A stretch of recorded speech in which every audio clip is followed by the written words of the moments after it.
Aujourd'hui, qui peut communiquer en podcast de marque ou podcast d'entreprise?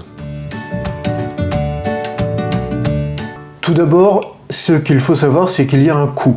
Le podcast d'entreprise nécessite des moyens. Déjà, il y a un gros travail à faire en écriture, en enregistrement, en montage, ce qui nécessite beaucoup de temps de préparation d'enregistrement. Et ensuite, il faut acheter de l'Ads Facebook ou YouTube pour promouvoir votre série de podcasts. Il y a donc des coûts. Chez l'autre agence nantaise, ma formule, c'est une série de 10 ou de 20 épisodes de podcast coûte à peu près entre 7 000 et 10 000 euros si on ajoute de la vidéo ou pas. Il y a donc un coût.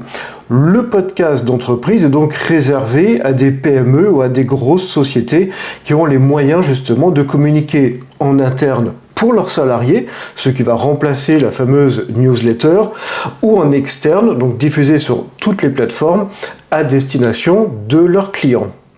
Mais il faut bien voir cela comme un investissement sur le moyen ou le long terme, puisque mon offre va être diffusée sur toute une année calendaire, sur 10 mois en fait, mais le podcast ou les vidéos d'entreprise resteront toujours sur les plateformes.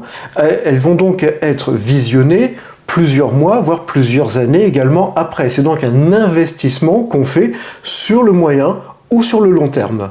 Donc, si vous êtes commerçant ou artisan, privilégiez plutôt la publicité radio. Ça va vous coûter beaucoup moins cher et vous aurez un retour sur investissement très rapide. Mais si vous êtes une PME ou si vous êtes par exemple dirigeant d'une société de communication, vous pouvez proposer justement à vos clients le podcast d'entreprise. Là, ils auront une vraie visibilité avec un vrai média de diffusion.